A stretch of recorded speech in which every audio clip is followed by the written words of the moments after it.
Such good friends. Oh yeah, right. That's how you know you're a good friend. Yeah. No, we give each other hell all the time. He called me to invite me to play golf at a golf tournament, but not on the team he's playing on. He said I should get a team.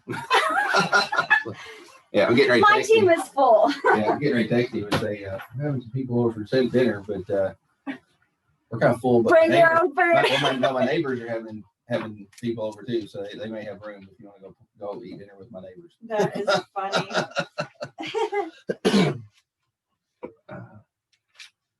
You having fun yet? Oh yeah. My internet's been out for a week, so that's been real fun. That's even great. I'm sure your internet's not amazing as it is anyway. Yeah, it's Zito, so is it? Highly do not recommend it. And it's hard because where we are.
Hey, Tracy.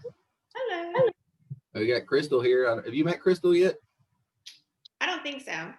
I think we've been in a couple of classes, but I don't think we've actually met. If you'd put yourself on camera, people would know what you look like sometimes.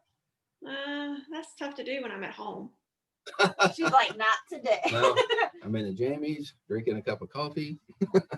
Look, I was so excited when people on Ignite today were answering and they weren't showing their screens and they were answering all the questions and introducing themselves. And I was like, oh, it's my turn. I don't have to turn mine on either. So. No. Have you seen those Ignite classes?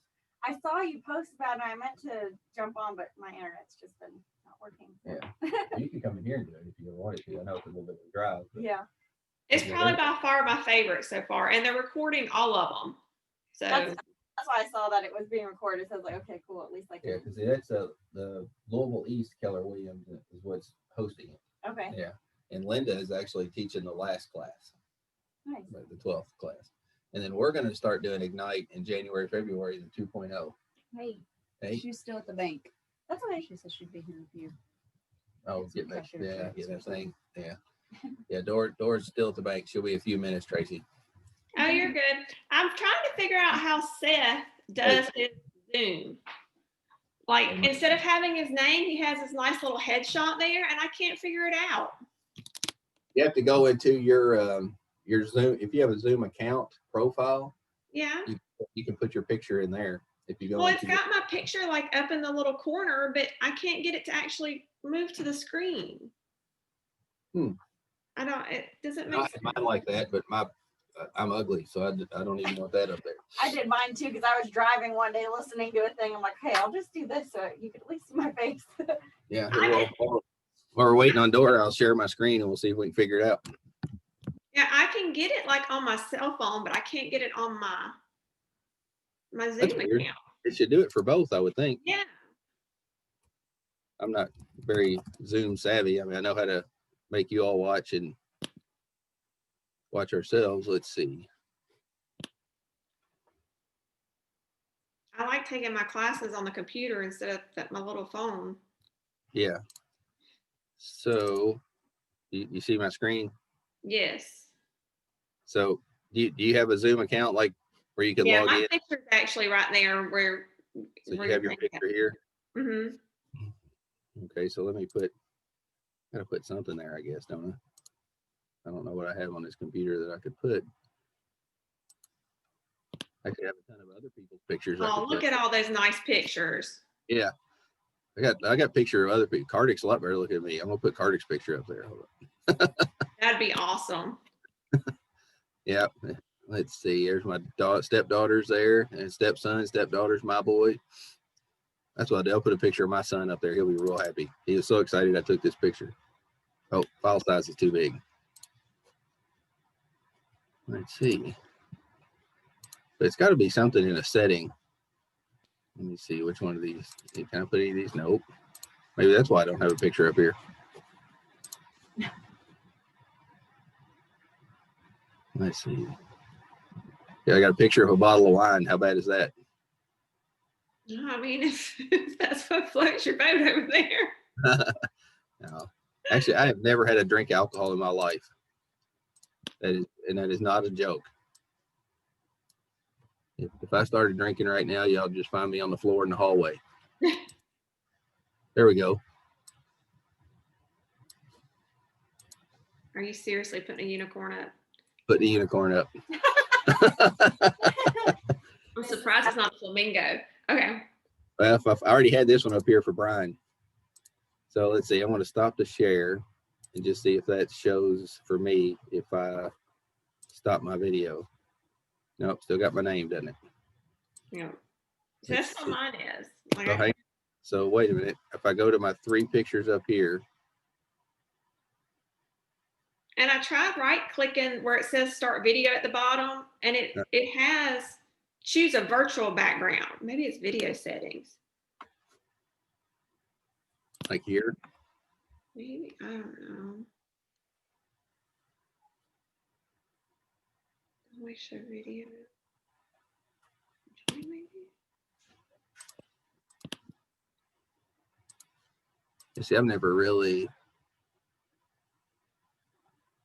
That didn't help.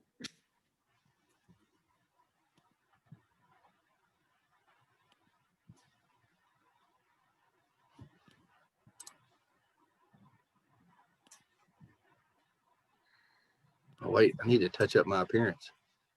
You where I was a minute ago. I was like, seriously, they have touch up my appearance? Oh, does it? Yeah, it does. That's funny.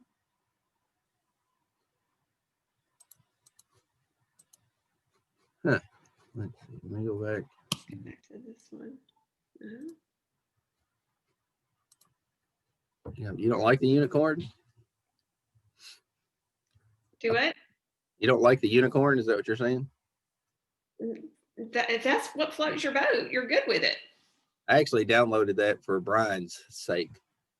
You weren't here yet. Brian wore a unicorn to the Christmas party last year, a unicorn sweater.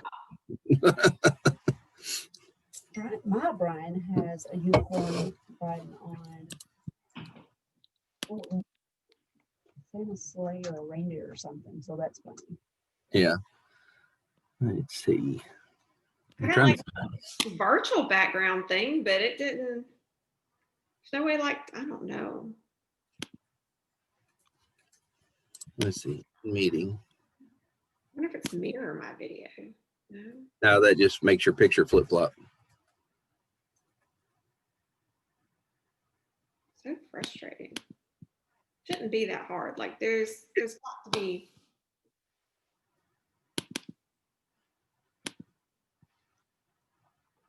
Here, watch this. We'll do it the real hard way.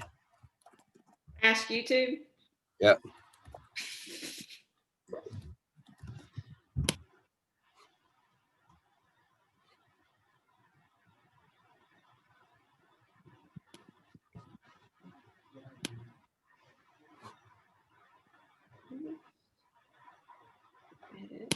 So it's a process inside the picture where it says my picture.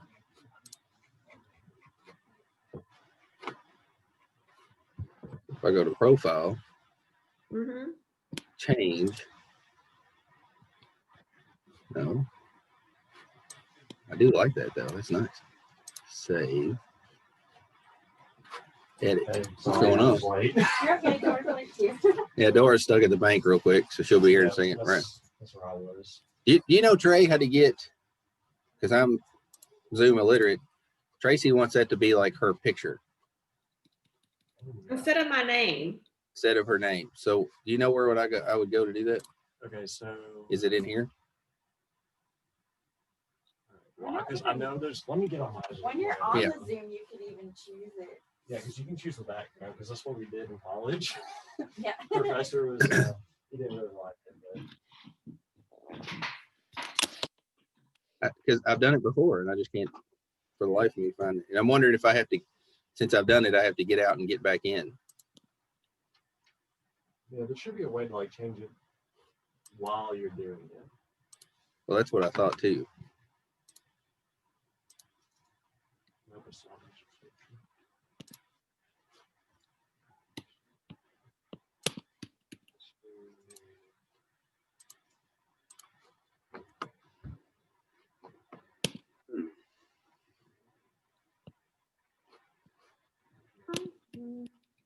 Actually, right now I'm not even gone. Self view. There we go. I'm back now. The three dots.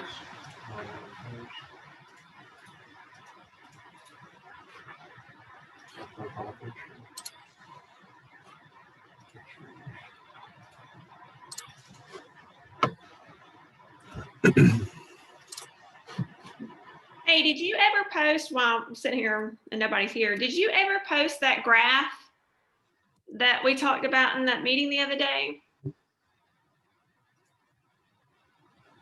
Can you see me looking blank? I'm at a blank. No, I What? was playing with my Zoom.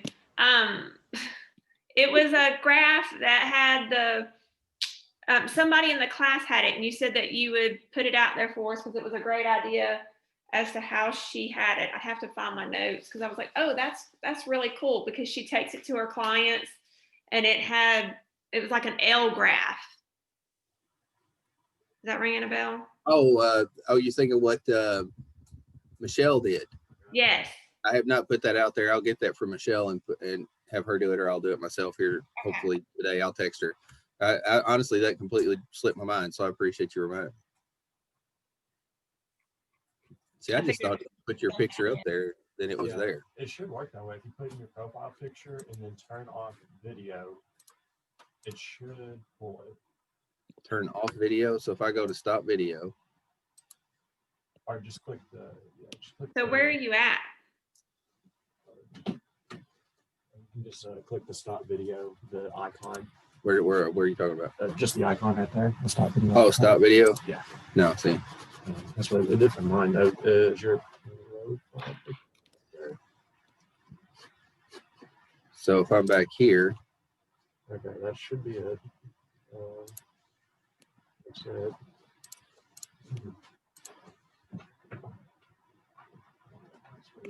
That should.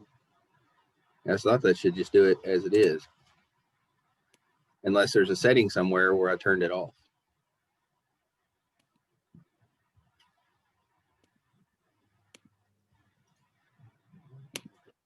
In the middle of the Zoom, I put my profile picture. So, You've given us a good project here, it looks like, Tracy. Well, you know. That's what you're here for, right? To challenge it. I want to be like Seth. We all want to be like Seth. I want to look professional up there. Let's see. So it should be right here. if you do the drop down and then go to the video settings, that should be where you can put in your. When you say the drop down, what do you mean? The arrow. Oh, when I'm on screen. Yeah, and there's a video setting at the very bottom, and then there should be a profile. I literally just put my profile picture. I don't see profile up there. Yeah, you don't have a profile.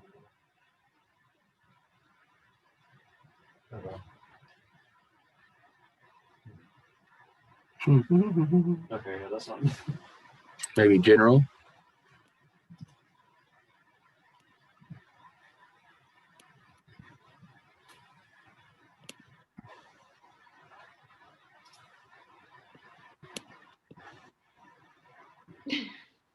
I love this right here. You get to do your reaction skin tone.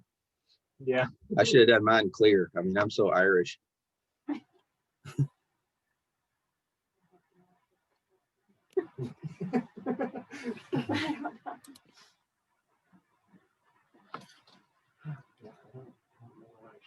Background filters.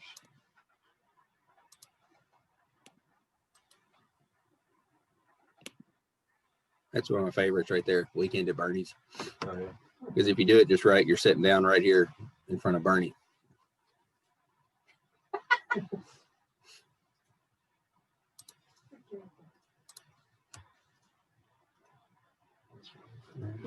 I'll do that. I'm just about to stop my video. All right. You have a job, right? As the youngest person here. Yeah. Yeah. All right. So I'm trying to figure it out. See, Tech because savvy. Yeah. yeah. Well, I mean, at the same time, though, all right. So this was through UK when I used to go to UK, and now since I don't go to UK, it doesn't have my information in there anymore. So let me see if I can log out and then log back in.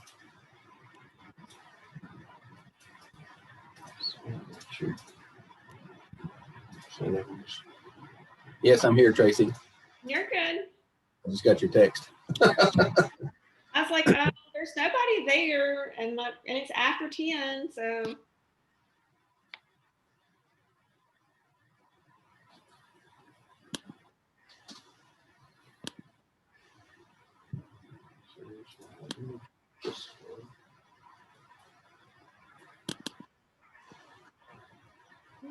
I'm a big Dodger fan. Right. We won the series last night, right? Oh yeah.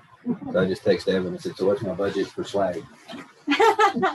And she said, what are you thinking? I said, well, $400.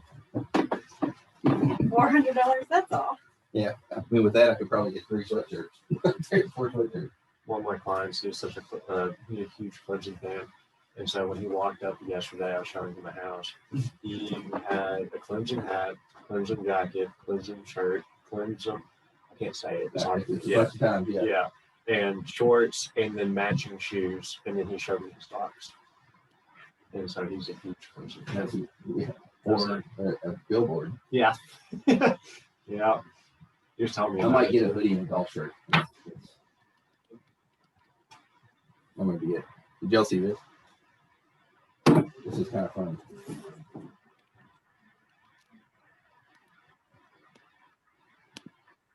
This is a model to work on 40 weeks a year and still make over $200,000. That's awesome. So get 30 out of the 40 listings is what it So you takes. get 40 listing appointments. It's one a week. You go to them, and you're going to probably close 30 of those. Okay, you're not going to close them all. So we're going to send 30. You get those 30 listings. That's going to produce 30 buyers. Also, the people that don't necessarily want that house, but maybe another one. That makes sense. So you're going to close probably 80% of those. So that's 24 closings on both sides, right? Does that make sense? So it's 48 closings at our office average of 166, which is a volume of $7.9 million. GCI of 239,000. Takeaways are $20,000 company dollars royalty. And you put in your pocket $219,000 less expenses. Pocket change. And that's taking 12 weeks off if you can get one listing appointment a week. That's awesome.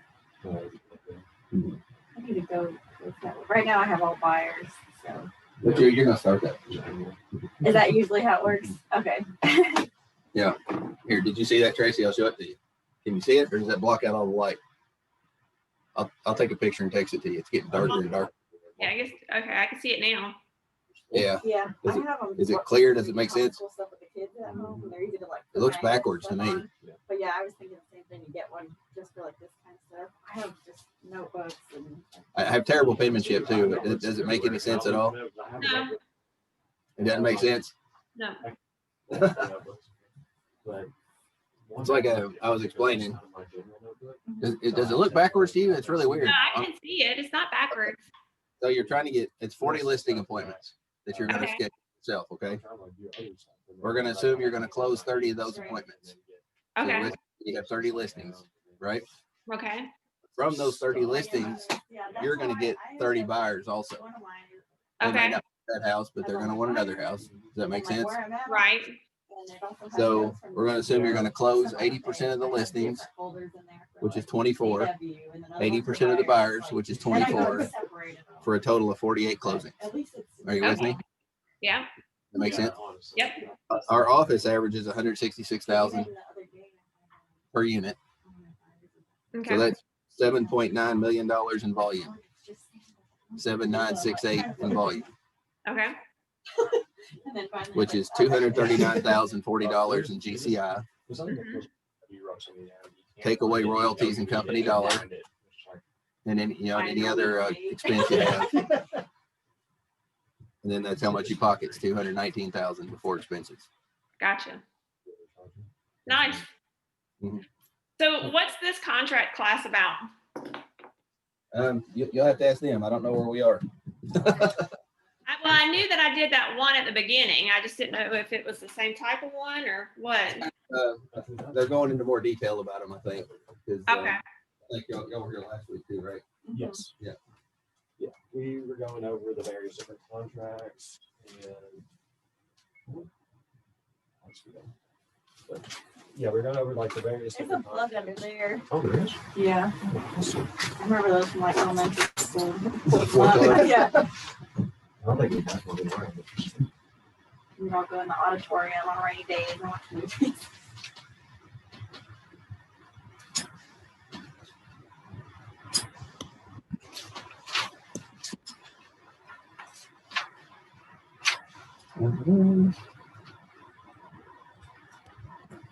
Yeah, my wife was rooting for the Dodgers pretty hard last night too, because she didn't want to have to watch one more day of baseball.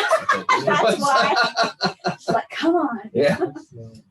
I think she became a fan of Mookie Betts. Yeah. She likes Mookie. I had to order her a T-shirt. A Mookie T-shirt. That's cool.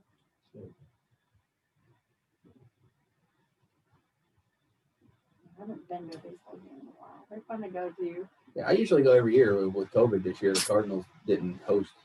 Well, the Dodgers didn't come play the Cardinals, so I wouldn't have gone anyway. But I like the Cardinals.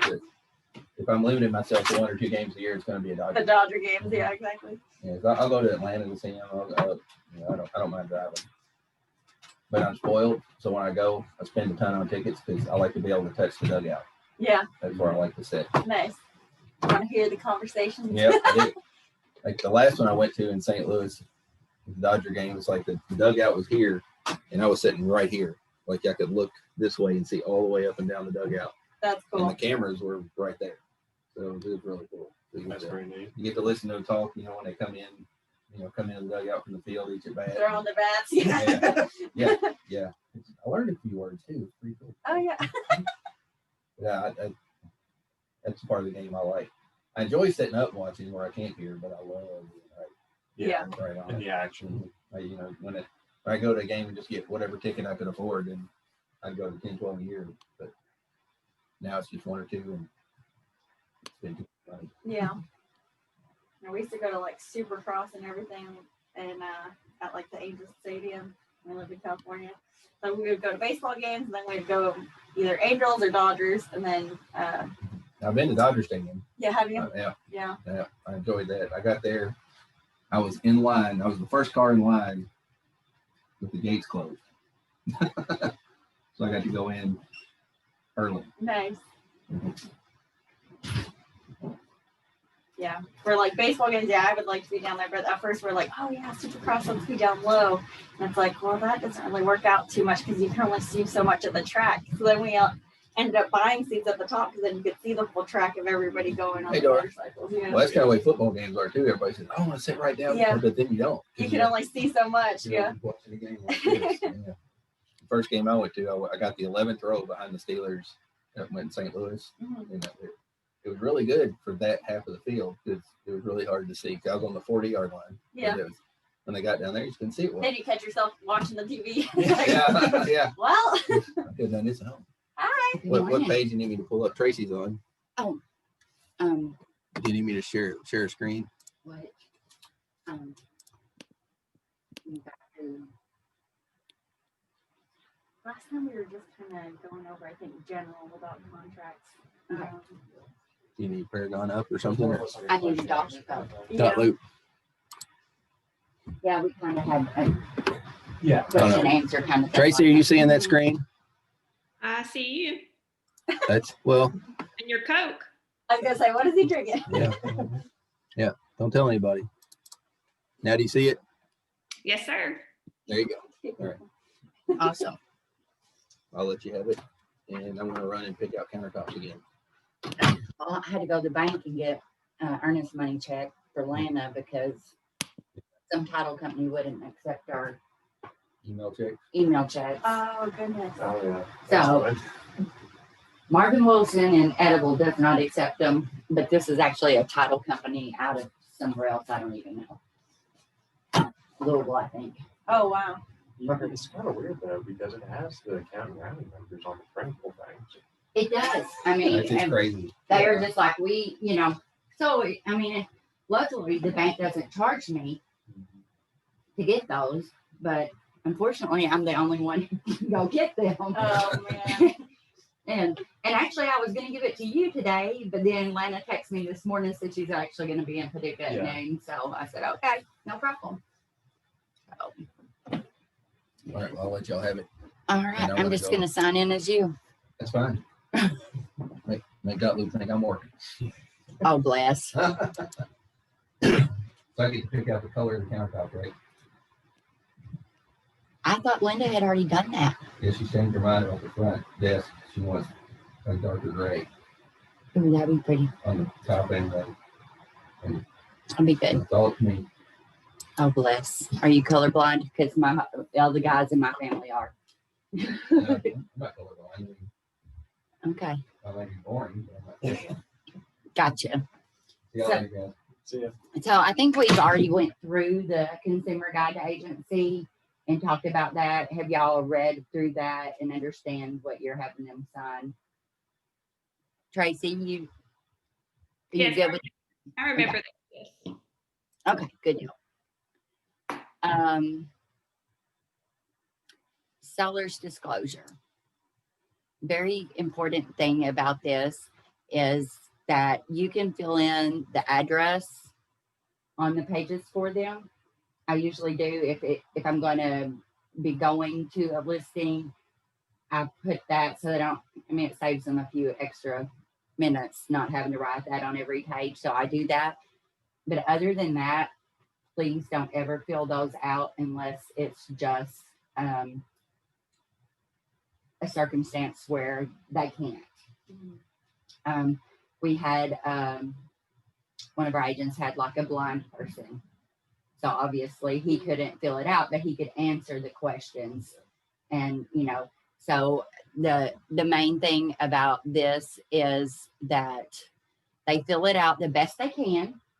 With this new one, it asks some questions to the best of your knowledge. So if someone has bought a house a year ago and the previous seller said they put the roof on in 2015, well, they know that, or they should. So instead of putting unknown or whatever, they need to actually put that if they remember. If it's been on the market, a lot of times I will actually pull the old seller's disclosure and take with me, not just so that we can copy it, because there's obviously new things that have happened, but there may be some major things that they don't remember.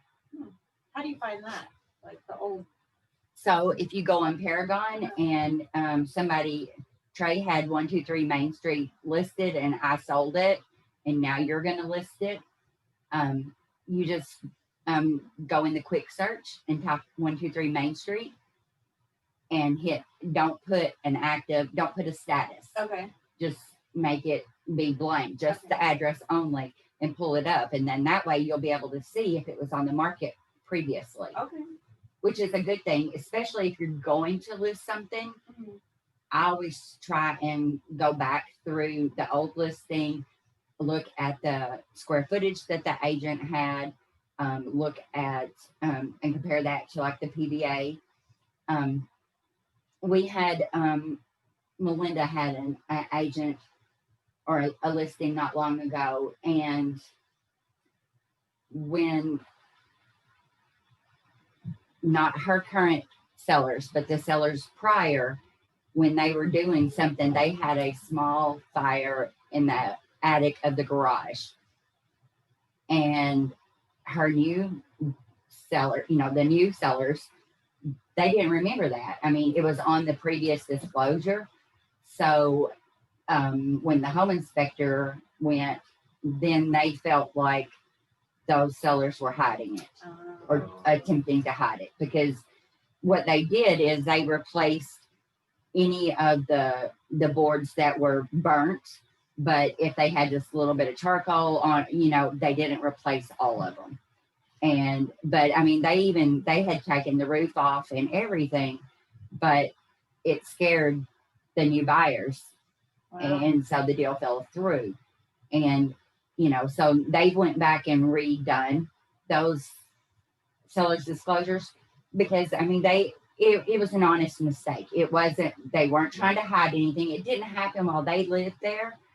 And with our old seller's disclosure, it didn't say to the best of your knowledge, which these do. Mm. So, I always encourage them, if they know something that was on there previously, if they remember that, please put it on there. You don't want to put like hearsay. Well, the neighbors say that when this seller lived here, this happened or whatever. You don't want them to be filling something out that is just hearsay, but facts. Yeah, facts. You want to know exactly what's going on, and if to the best of their knowledge, there's going to be things that's not disclosed that they honestly didn't know about, but the home inspector found. That's going to happen. And that's when then you negotiate repairs. And when you're negotiating repairs, you can actually do like money in lieu of repairs.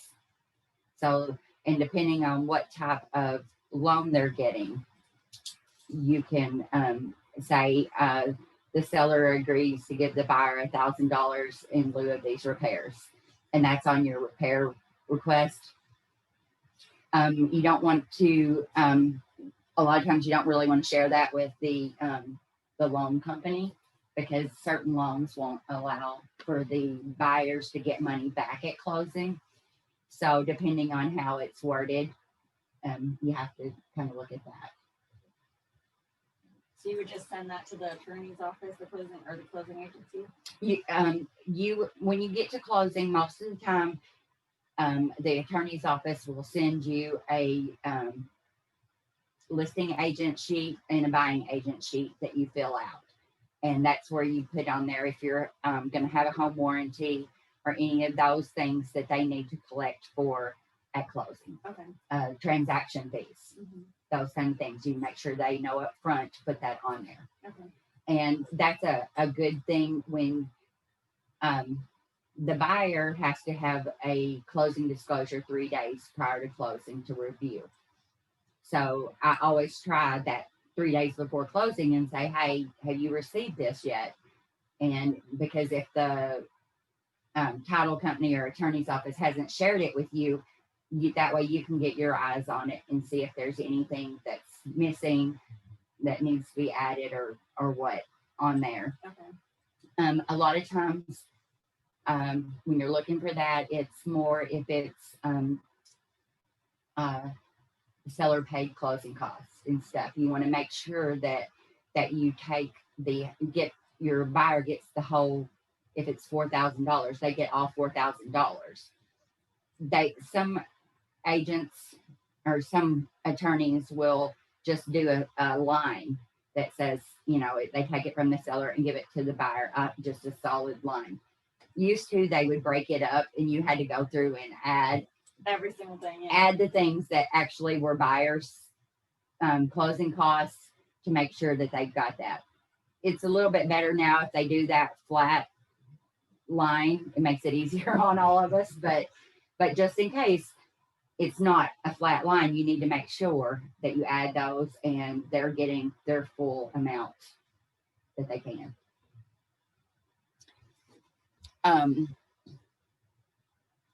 So important thing on the last page of the seller's disclosure is what we've been talking about.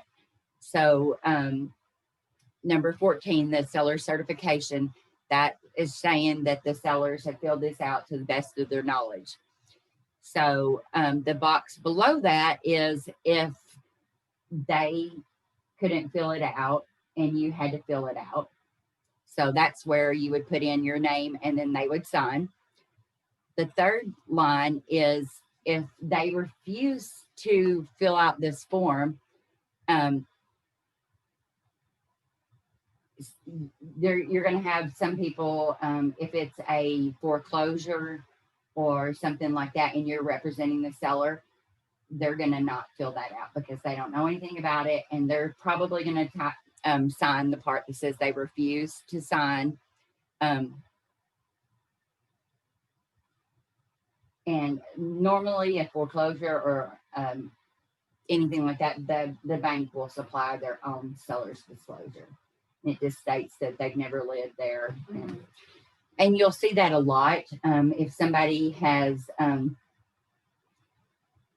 I've sold several rental properties for a particular customer, and he's like, I've never lived there. I don't know. Well, there are things that he does know that I have him fill out because he knows the age of the roof.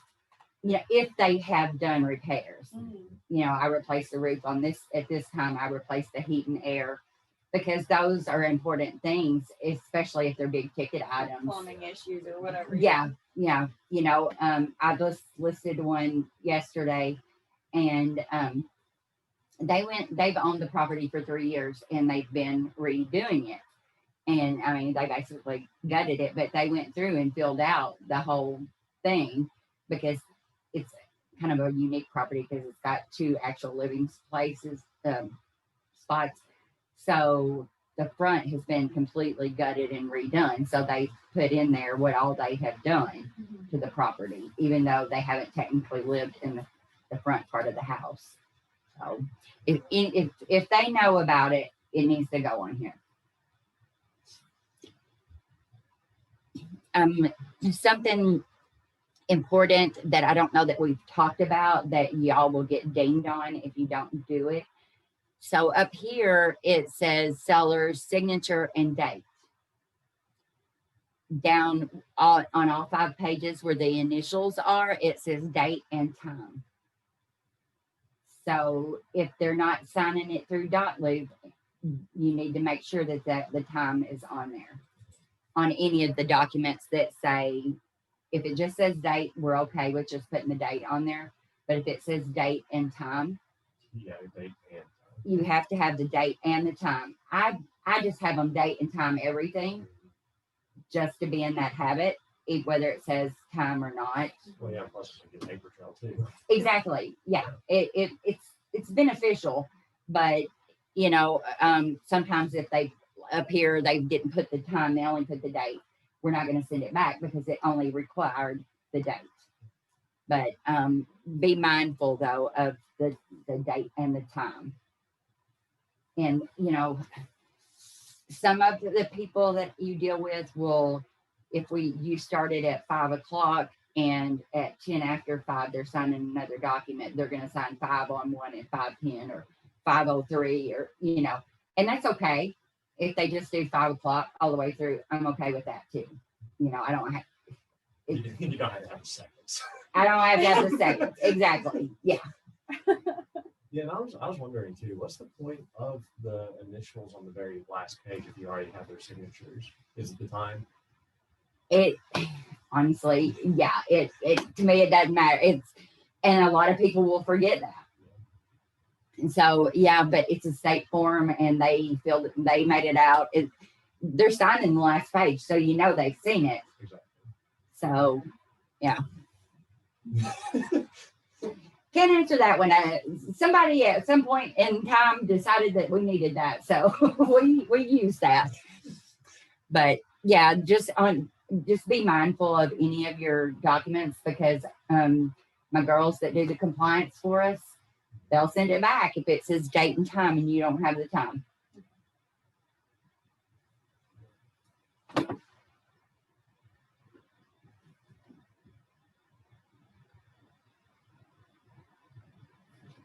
Leslie had surgery yesterday, and her sister's been sending me updates. So I was like, oh, what? Yeah.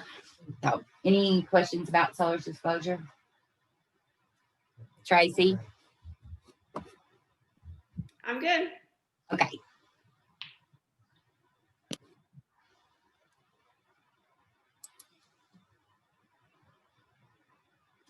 Okay, lead-based paint. Always put the address up at the top.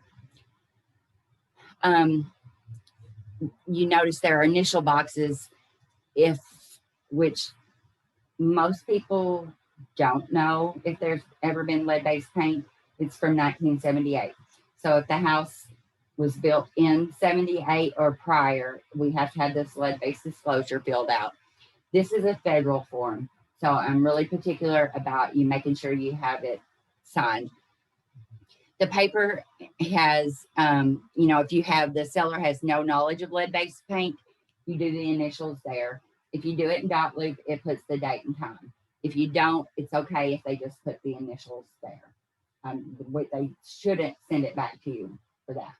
And when you're doing compliance, if they do send something back and you have questions, call them, call me, call Bridgie, and we'll look at it and do what's supposed to be right.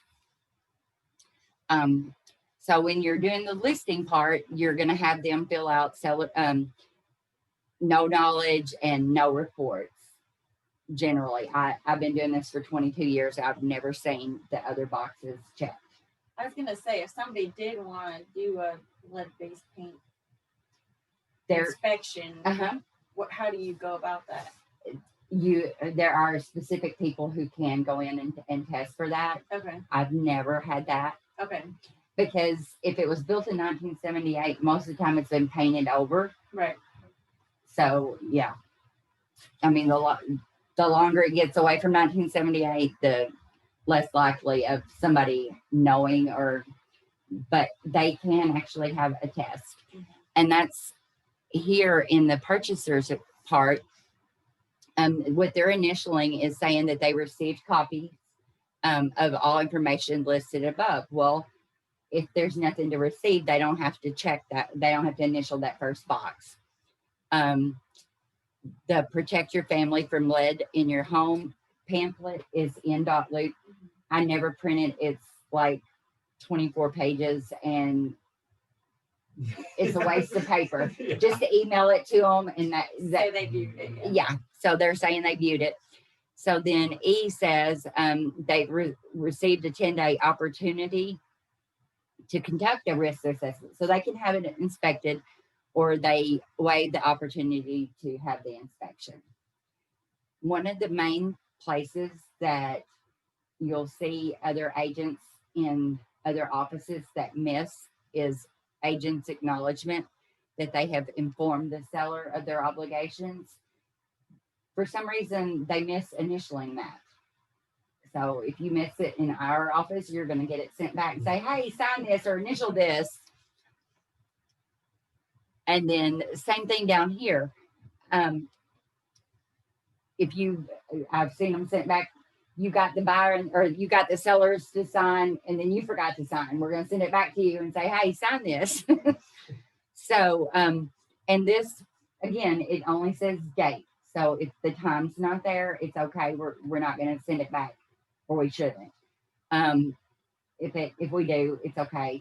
Let us know. We'll get it fixed. But if you're signing in dot loop, it has the date and time. If you can do it through dot loop, it's so much easier because they don't have to worry about remembering the date and time and everything. Mm-hmm. If not, and you don't have the time, it's okay. But my best practice, I feel more comfortable having them put the date and time on everything.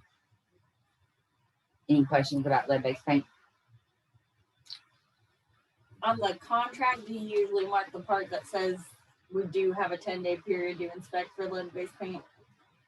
Yeah, you can. Okay.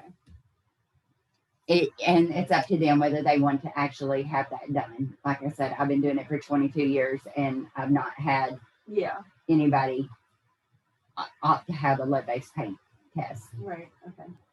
A lot of places, if it's an older home, it's either been gutted and had new sheetrock put up and new paint, or it's been painted over so many times now that it's, yeah.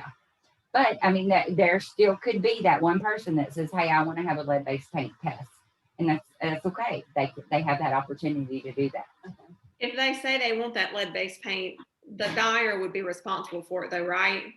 Yes. Okay. Yeah. Any specific inspections that the buyer wants. Most of our contracts say, like, if they have a termite inspection, it says that the buyer agrees to pay for the inspection. Gotcha. And if there's any treatment needed, the seller will agree to pay for a termite treatment, or it can be negotiated either way. Okay. There are several different types of inspections you can have. Some loans, if it's an FHA or a VA loan, and it has a well or a septic, the well, they will make you have a test. And the new guidelines now, most of the time, if you're going to benefit from the sale, so if you're the seller or the seller's agent, most of the time now you can't actually obtain the water sample. Somebody else who doesn't have monetary incentive for this to close, they can't go get that well test. Yeah. My buyer's inspector actually did a well test. Yeah. Recently on one in Murray, because it was like conflict of everything. Yeah, if it's a conflict of, I mean, I was gonna go do it, and then he's like, "Oh, my inspector's gonna do it. He is charging me extra for it, but he's gonna do it." I'm like, "Okay." yeah. So the VA and FHA, if the property is a well, they'll have you have that tested. Septic inspection is totally up to the buyer if they want to have that done. Any of the inspections are totally up to them. If they waive, if they don't want to have a home inspection done, I think there's a place built in your contract that says they can waive that. If not, there is a home inspection waiver you can fill out and have them sign. Okay. But yeah, it's a good thing to have that in writing, whether they wanted or didn't want a home inspection. Because if they chose not to and they move in the house and 2 months later there's a big issue, we've covered ourselves by having that waiver, or that, hey, you signed no, you did not want to do that. Would you recommend us to get the waiver as well as do it in the contract, or would the contract be? If your contract says, and I think most all of them do now, that they choose to, or there's a box that they check that they don't. Yeah, okay. I just didn't know if you'd want the extra form of documentation just for extra coverage, or if it'd just be unnecessary to have that coverage. It's not required, but if you choose to, I have a couple of agents that if somebody waives that home inspection, they have that waiver signed, and I'm totally okay with that. That sounds like a good idea, though, because extra paper. Yeah, if you've got anything you can do to protect yourself is a good thing. You're protecting yourself and me. Yeah. So I prefer, but no, it's not required to have that extra documentation. It just depends on what contract you're using, and if it says someplace in there that they don't want one, and you're checking the box or whatever, and they're acknowledging that, I'm good with that. But if your contract that you use doesn't say that, then you need to get the waiver filled out.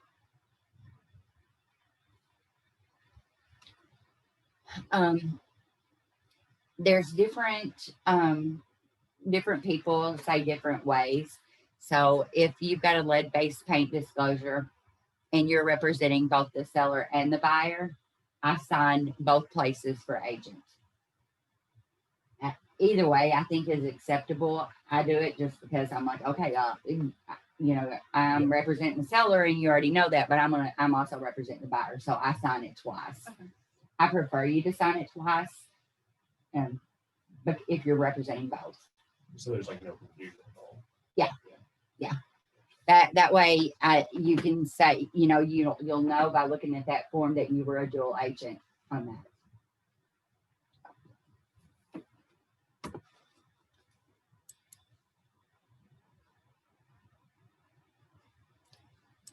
Net statement. Keller Williams policies and guidelines requires us to fill out a seller's approximate net statement.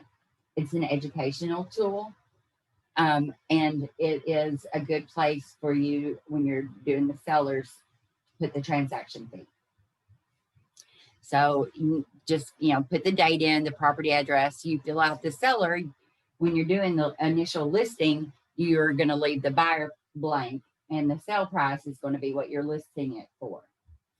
And make sure that you explain to them these are approximate costs to you. It's going to depend on what the actual sales price is. And so if it was 100,000, you're going to put 100,000 as the sales price. The deed prep, I used to just always put $100. I put $150 now because some of the different ones charge a little more. And if you put 150 and it's only 100, it looks better. It looks better. Yeah. It's like, oh, well, it didn't cost you as much as, we anticipated. So like I said, some of them I've seen I've seen it for 75. So I just like to, I tell them, I just kind of like to estimate on the high side so that we know we're okay. We've got your costs covered. And it's not so important if they're going to be getting $50,000 back as if it's, they've only owned the house 2 years and they don't have that much equity in it. Those few dollars could make a huge difference in whether they get money back or they have to bring money to the table. So that's why I'm saying this is an educational tool. So then the state transfer tax is $1 per thousand. So if it's $100,000 house, it's $100. The mortgage payoff, the broker before me required that you get that. You're going to have some sellers that are going to say it's none of your business. I mean, they're like, no, I'm not. It's none of your business what my payoff is.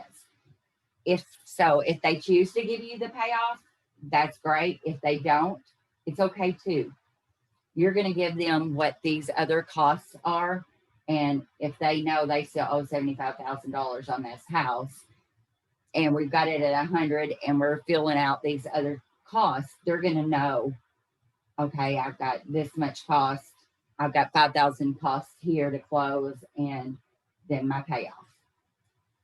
Like I said, either way is fine if they choose to or they don't. Some of them, the majority of people are going to have a good idea. They won't have an exact amount, and that's okay. If you round, okay, it's about 75,000. I'd put 75,000 in there, But like I said, if they don't, it's okay too.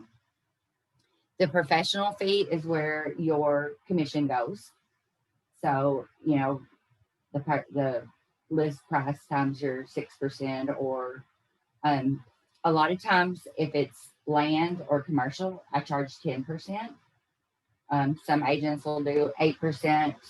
I can't tell you exactly what to charge, but yeah, I noticed that when I was going through Paragon, that the land usually has like on average around like higher than 3% normally, or they either have like a flat fee like $500 or $250. Right, because when you're dealing with lots, if it's well, your Land and Charity sold a lot in like Pirates Cove for like $2,500. Yeah, I bought it.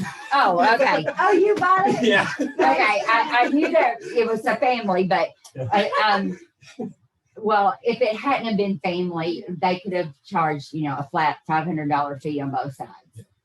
So when you're doing commission, it can be a flat fee, or because even though it's $10,000 for the lot, you're still having to do all the paperwork and doing all the work. So you need to be compensated for that. So that's why, you'll see some foreclosure houses. They will have a dollar amount in the commission box rather than a percent, because the dollar amount is going to be, and especially you have so much more paperwork on foreclosures and stuff. It's definitely worth it to have that flat fee in there so you're getting $1,500 or whatever. But so, Dora, yes, ma'am. talking about the commission, when you are having a listing and you're filling this out and you give it to them, do you just give them the seller's portion of the commission, or do you put the buyers also? Does that make sense? Yes. You put the whole amount because unless it's negotiated, your seller's going to pay for that whole 6%, even though you're going to get 3% and the selling agent's going to get 3%. Gotcha. So typically the seller is the one that's going to pay the commission on both sides. Yes. Okay. Yeah. So because that's what you've put in your listing contract, it is you're going to charge them 6% to do this listing. So you want to put the whole 6% in your professional fee on their net statement. Gotcha. Okay. I had sat in one with Amy the other day and I overheard that, and I wasn't sure if that was correct or not, what I was hearing. So thank you. Okay. Yeah. A lot of times agents will explain to the seller when we sell this, if there's another brokerage or another agent, they get the 3% and the listing agent gets 3%. So a lot of times they'll explain that to them, because there's a lot of times people don't understand. So I've had buyers ask me, so how do you get paid when I'm showing them houses? And I explain to them that the seller, sometimes when you're having, especially dealing with a for sale by owner, sometimes they will not agree to pay your commission. Mm-hmm. If the buyer wants to represent you, then the buyer's going to have to pay your commission. Gotcha. So if you're doing that, say, and I use even numbers because my math's easier that way. So you're selling it's a for sale by owner. It's $100,000 house. If you put it in your offer that you submit, you're going to put it's $100,000, and in the special conditions, you're going to put the buyer agrees to pay, or from these proceeds, the buyer is paying $3,000 in commission. So that way, when you're presenting it to the seller, they're going to realize that, hey, even though you wrote this offer up for $100,000, they're only going to walk away with 97. Gotcha. Sometimes if it's a cash deal, you can have, and the buyer can just pay you outside of, it doesn't have to be put in with the purchase price. Does that make sense? That's only for the cash deal though, right? Yes. And so then after the professional fee, the transaction fee. To me, this is the best way, and not have to fill out a compensation statement and try to explain it there. I just go right down through here, explaining to them the charges. I roll right through it, and I've not had anybody argue with me about it. if somebody does argue with you about it, you know, it's okay. Somebody's going to have to pay it, so it's going to come out of your commission if you don't collect it. So this is, to me, I've found the easiest place for it to be, to put that transaction fee in. You're already showing them the other costs. They just accept it and go on. I always try to explain to them, if we have when we get our contract and they have a home inspection, we could have to negotiate repairs. Some agents will go ahead and put a dollar amount there. I don't want to do that. I mean, that's up to you whether you do or not. I explain it to them that, you know, if after the home inspection, if there are repairs, then this is where it would go. The termite certificate, it's on here because if your buyer is getting a VA loan, the seller has to pay for the termite inspection. That's the only type of loan that the seller has to pay for it. And if the buyer is doing a VA loan, then the buyer side, there's not a transaction fee for a VA loan. Oh, okay. That's waived. So you need to make sure if your buyer is doing a VA loan that you let us know that, hey, this was a VA loan, so there was no transaction fee collected. The VA doesn't allow for it. I got two questions. First Okay. one's in regards to, so say you had the for sale by owner and you had to have the buyer pay your commission. Is there a special document that you get them to sign that we have in here, or how do you do that? Yes, there's two ways. So if they're rolling it into the loan,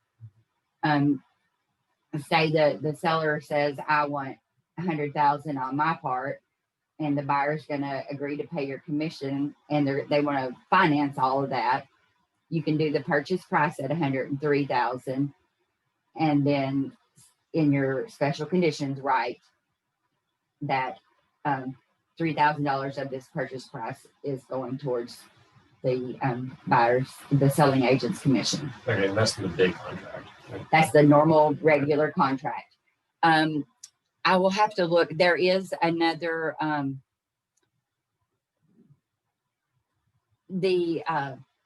one of the compensation statements, and I'd have to look and see which one, says that it's a real 2 or 3 page version of it, but it says that if you are dealing with a for sale by owner, that they agree to pay your commission. So I'll check. The buyer loyalty agreement. Uh-huh. It at the bottom. Yeah. Okay, gotcha. And my other question is we had a situation where he was a cash buyer, and it was a man and a wife, or husband and a wife, and they said he was there just to see the house by himself because his wife had prior arrangements. Okay. Well, he didn't want a inspection, but he disclosed to me that she always wants an inspection. So what I did in the contract was I made an inspection thing in there within the 15 days. So if they did agree to it, they had 15 days to actually implement it. Right. So I didn't know if that was like what you would recommend doing, or what would you? Yeah. have done? You because that is a negotiating tool, actually. You know, if your buyer doesn't want an inspection, your seller's like, heck yeah, let's move on. Yeah.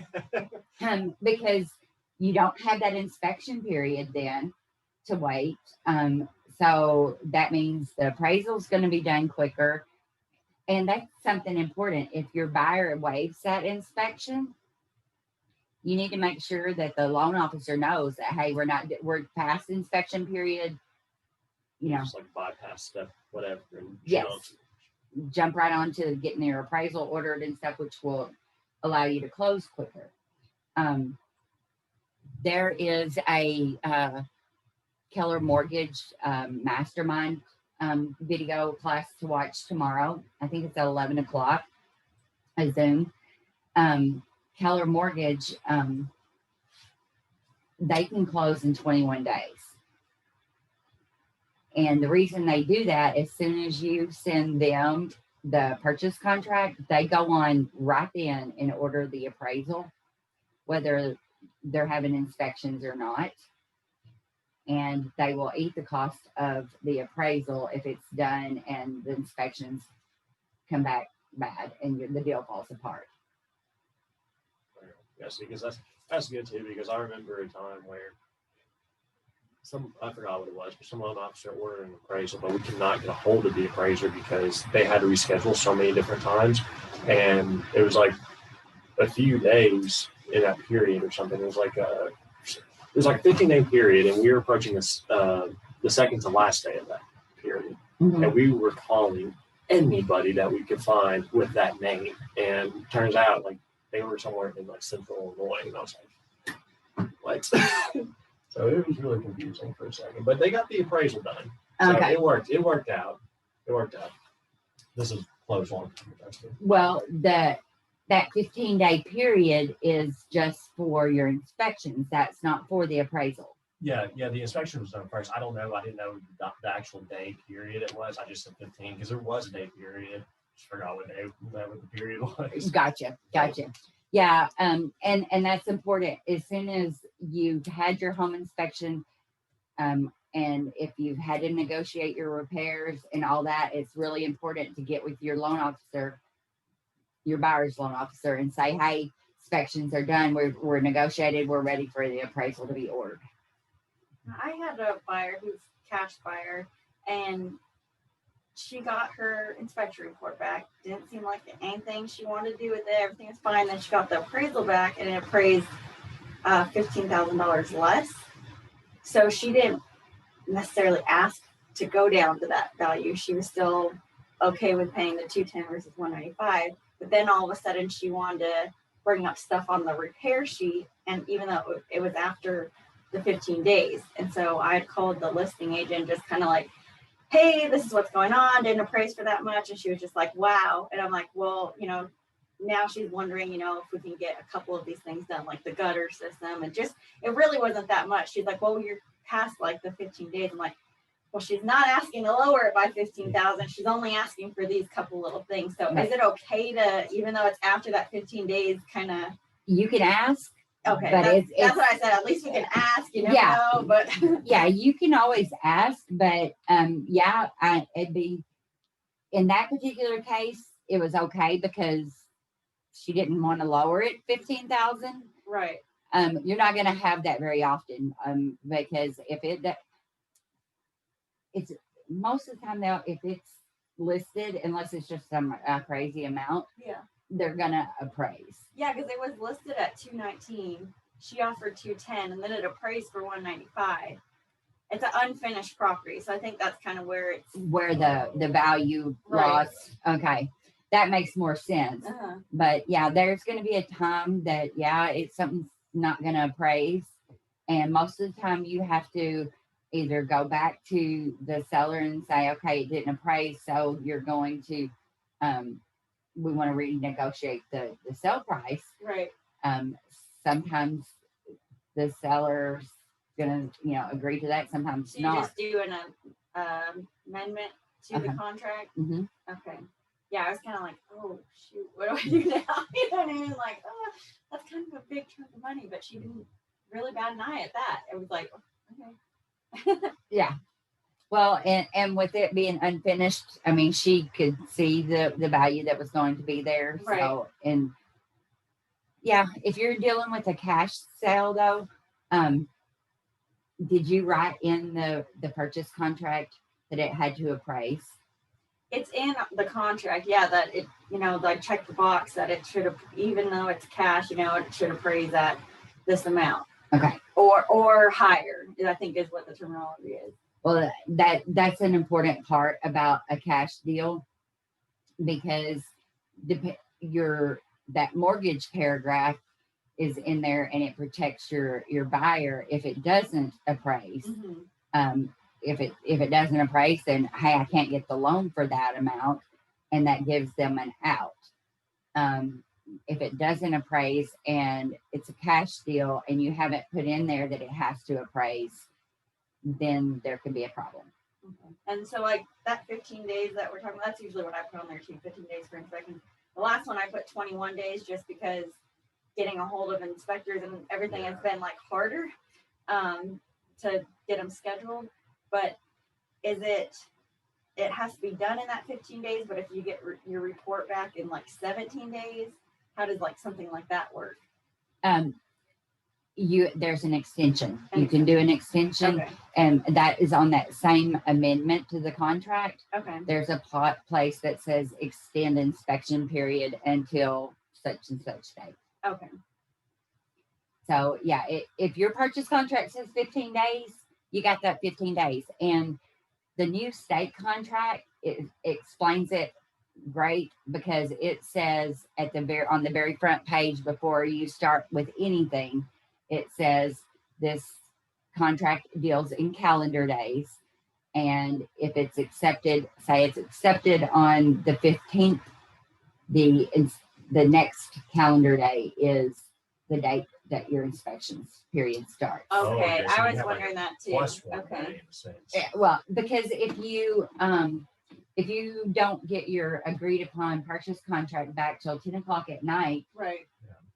I mean, that it's not fair to your buyer to lose that one day because you didn't agree until 10 o'clock at night. I was wondering that too on like closing days. Like it's say you go 45 days, but the 45 days is Saturday or Sunday. Do you usually do that Friday before or that Monday after? Either one. Either one. Okay. Yeah. I try to make sure that I do look at a calendar Mhm. because there are agents you'll say, well, that's on a Saturday. It's not going to close on a Right. Saturday. Occasionally it will, Okay. which is very odd and weird. But Charity had one not long ago that closed on a Saturday morning. But yeah, if it's on a weekend, I either go the Friday or the Monday or, right around in that general area.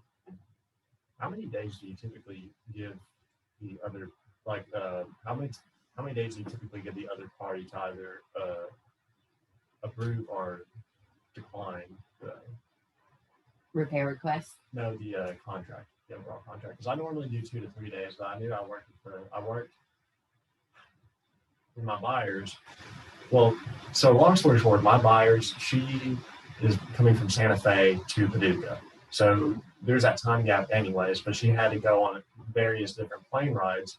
And that listing agent, she would only give them 1 day, like one full day, and maybe a few hours later. And I was like, well, that's just kind of crappy. I mean, Well, wait till you get one that says you give it to you at noon and they want a response by 3 o'clock. I was gonna say hours. so there's not really a set time. It's No. just, Me personally, depending on the property, I'm usually in communication with the listing agent and saying, hey, I'm going to be bringing you an offer. They will then say, hey, I have a couple right now that I'm dealing with that they don't do computers. that's fine. Yeah. So, and then he works long hours a lot of time and they go out of town. It's been a circus basically trying to get their signature on things. And so I've had to have it that extra time. So if somebody brought me an offer on their property, I'm going to say, hey, can you, or they call me. If they call and ask me, I'm going to say, hey, make sure you give me 24 hours. I normally, when I write up an offer, I normally do 24 hours. Mhm. Unless it's a bank foreclosure, a lot of times they're going to need 4 or 5 days because they got to get it to the bank and the bank's got to have a meeting about it, blah, blah, blah. Yeah. There are going to be times at a hot property, especially nowadays. Used to, you didn't have that many multiple offer deals. Nowadays, you do because there's not that many listings on the market. And when that property hits, you're going to have, I showed one not long ago. there were 6 showings on the first day and like 3 showings the second morning. Well, we wrote an offer that first night, and then somebody else wrote an offer that second day, and we had to go up. But honestly, if the listing agent had presented our offer the night before, we'd have been under contract lower. But it went to multiple offers, and we had to that's been happening a lot. go up. So, some people don't stop and think. So, if I presented you with an offer and it's 11 o'clock right now, and I give you till 3 o'clock to respond, people work, Right. and there are certain circumstances that it's no way physically possible for me to get that back to you at that time. Yeah. And they do that trying to avoid the multiple offer situation. Trying to pressure. They're trying to get their offer accepted before any other offers come in. And I mean, that's okay as long as the listing agent can get to the sellers. But there's times you can't,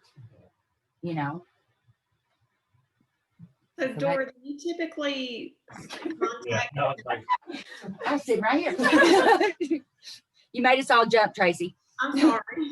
No, you're fine. So do you typically call the seller and tell them that you have like an offer coming in so that they'll be on the lookout for it? Or do you just do the offer itself and send it over to them? Okay, so I don't like to call them and tell them I'm expecting one, Mm-hmm. because then if the buyers change their minds before it's actually on paper, you've got them all excited and nothing. Okay. But now once I have it in hand, or in my email or something, I'll say, hey, I've got an offer. When can we meet to go over this? Or, when can I get this so you can look at it? Okay. But like I said, so you get excited when you get in an offer, or somebody calls you and says, hey, I'm going to send you an offer. And then you're sitting there waiting on it, and you've got your sellers all anxious because they're sitting there waiting on it. I tried not to, but sometimes you just do, but, and even though if you get them all excited saying, hey, I'm getting an offer, and then they bring it and it's $50,000 less, they're like, really? Why are you bringing me this? That is- Yeah. And that is something, if somebody writes, if it's $100,000 property and somebody brings you a $30,000 offer, you have to present it. It doesn't matter what it is, you have to present it. And I mean, there's times you just want to go, okay, I'm calling you to let you know I have this. This is what it is. And they're like, what? Are you kidding me? Yeah. They're trying to get mad at you. And you're like, oh, no. Yeah. But I always, now if it was that low of an offer, I'd be like, okay, you're wasting our time.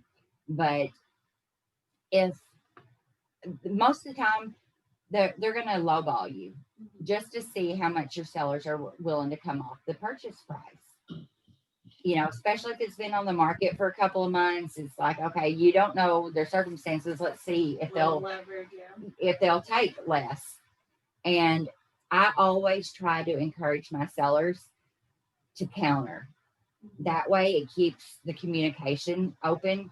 If they lowball us and say they offer us $70,000, it's $100,000 listing, I encourage my sellers to counter back at the list price. Oh, okay, at the list price. Because that's key. If they're not willing to come down. Okay. So that keeps your communication open. You haven't just shut that door on that buyer. And they get a chance to respond one more time. They can respond as many times as they want. Yeah. And believe me, there'll be times that, oh, well, I come up $1,000.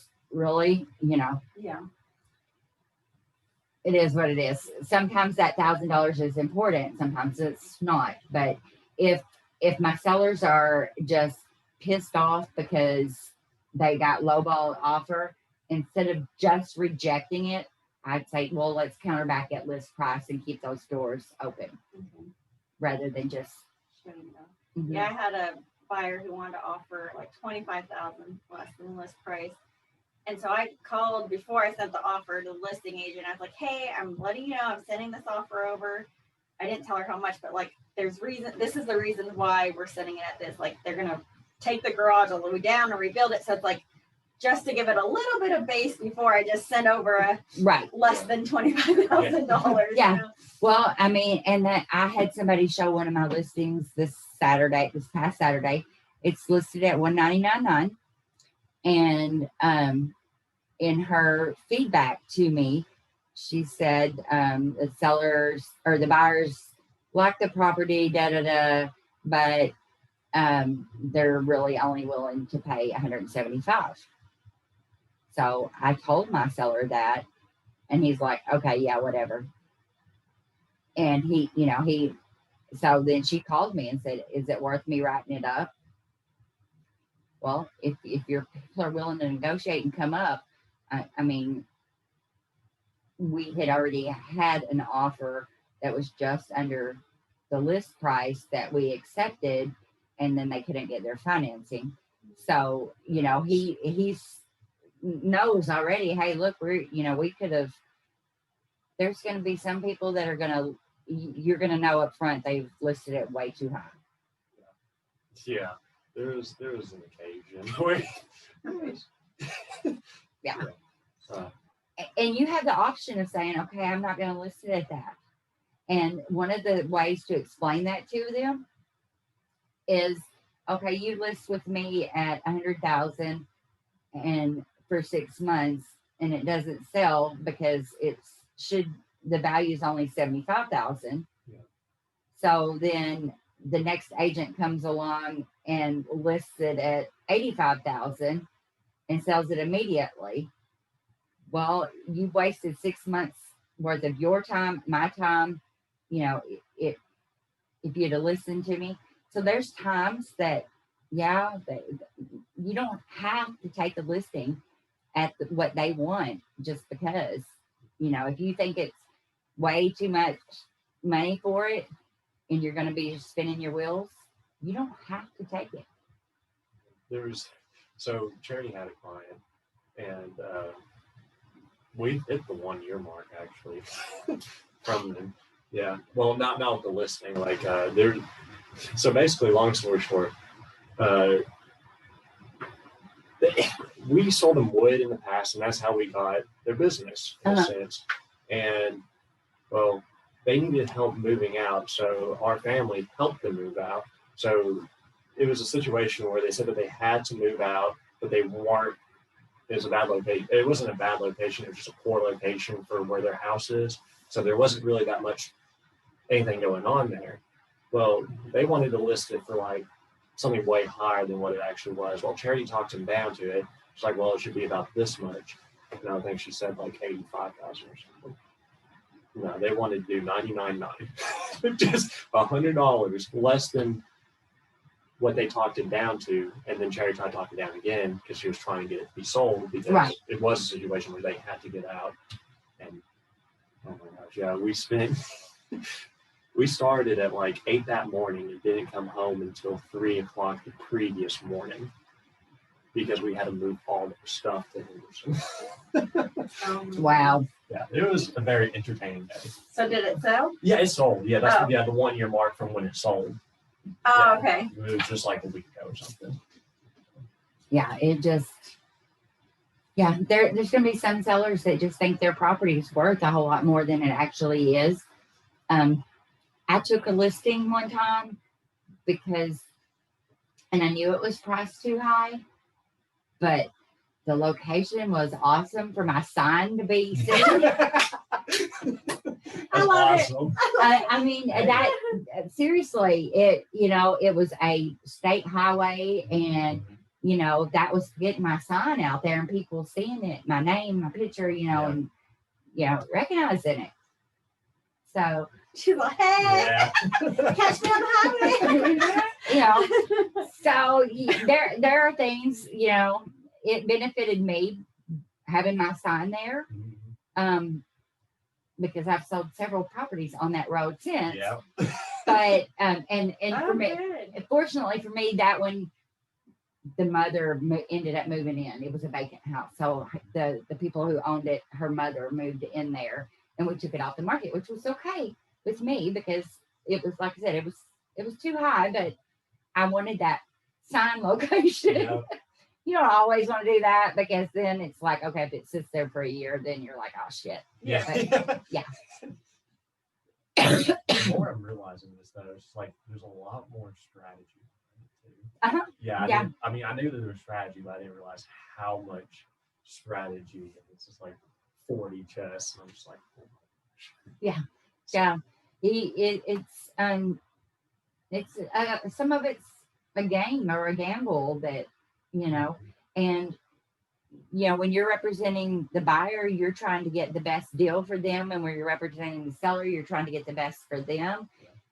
I mean, it's great to have both sides, but sometimes that puts you in a fine line there that you have to be real careful and watch what you say because it can get you in trouble. Oh yeah, and I have another question.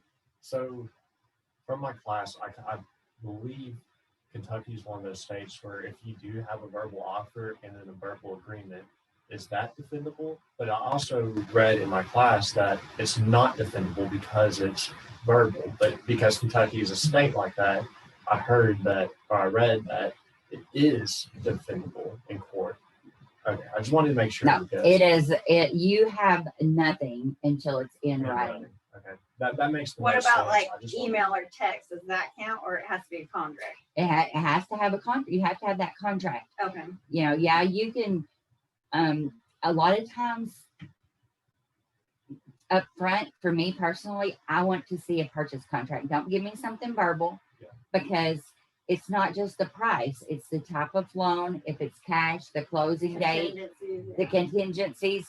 There's a lot of things. So now, if you give me an offer in writing first, then I will negotiate with you verbally. But honestly, I have nothing until it's in writing.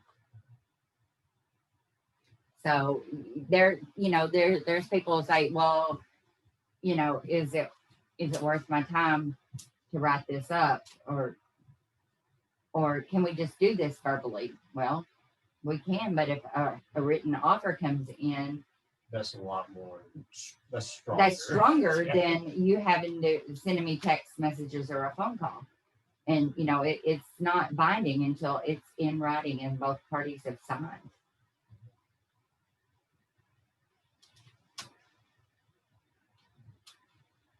So, do you all like doing Wednesday classes?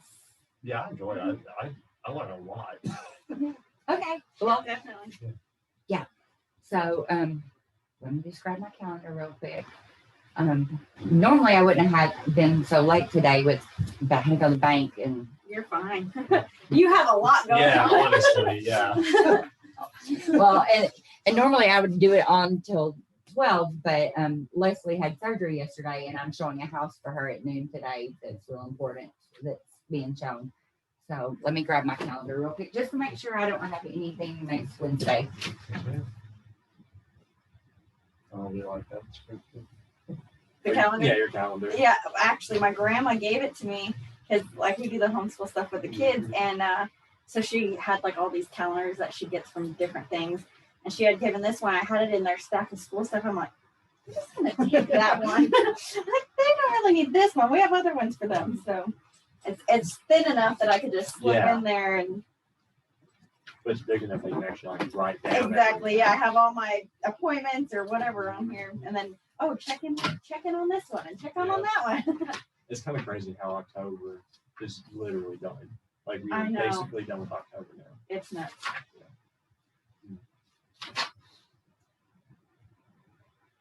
Yeah, my son just keeps going on. Halloween is Yeah. October 31st. Halloween is October 31st. And it's on Saturday. I'm like, I know. Bless. It's burned into my brain. Yeah. Yeah, he's 4. Yeah. Just like, So Halloween's always fun. I have an appointment in Mayfield next Wednesday at 11. Would the afternoon work better for you guys next Wednesday? Yeah, I mean, my Wednesdays are fairly open for the most part. Okay, well, I just know you had a class one Yeah, day. that's just 12:55 till round 2. He usually lets us out early. Okay. But we have headshots here on Thursday. I don't know what time that is. I'm just trying to think if we do Thursday at the Right, same time. Okay. I don't know what time that's at though. yeah, that'd probably be good too, honestly. I think our headshots are that afternoon. I think that they're in Murray. Oh, morning. So Are you sure that's what you put on Facebook?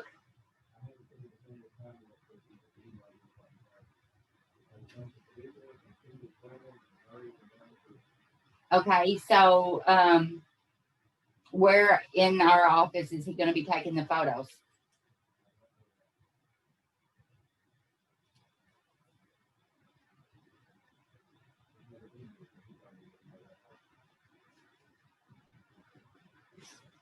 that's okay. I was just trying to think if we could kill 2 birds with one stone. Yeah, on the same day, but- and that's fine. Yeah. Now, do you just want to say like 12:30 next Thursday then? What's your? Yeah, I'm good. I mean, all my classes have been pushed back, and most of the stuff I do is from home anyways. So, Okay, so Tracy, we're gonna do this again next Thursday the 5th at 12:30. Okay, I'll try to sign on then again too.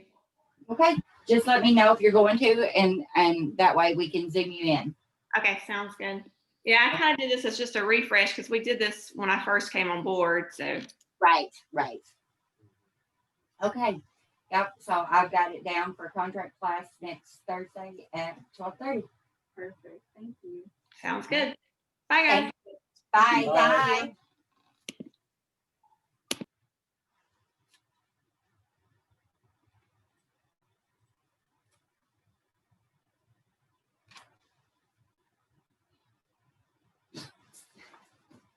I have so many text messages.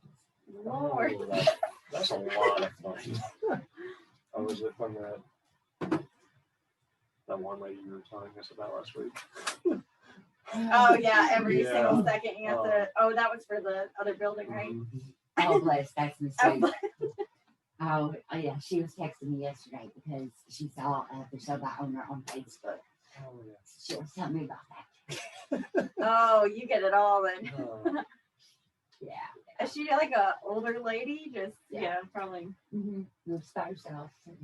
she seems a maybe you're her friend. Yeah, that's the same thing with the one lady I was telling you about. It was an older couple, but he passed away like a few days after they moved into their house in Henderson. And so we've been like her best friend for a while now, the whole family. Mhm. So then, Like console women. which is it's something. So is your when y'all were here that one day, I think when you got your license, and Jerry was talking about, which I know she had the one dude that was a nightmare client, That was fun. the one that's with the car dealership here. I know who you're talking about. Yeah, And she he said calls me like every day and talks about real estate class. That's what I was going to License ask. too. Has he started taking a real estate class yet? Or No, he's going to try to take the full-on test Friday. But get this, he called Todd Thornton because that's the one that we do to get our classes and stuff. And he said, "Well, send your fingerprints in before you take the test, before you schedule the test, so it has time to just fingerprint things." uh-huh. That was a headache for me in general, but for him, it's even bigger headache for some reason. He hasn't sent it yet. He said he's sending it Monday, but he still hasn't given me a definitive answer that he sent it, that he scheduled a test for Friday. Is this somebody I'm going to beat my head against the wall every day for? Yeah. Yeah.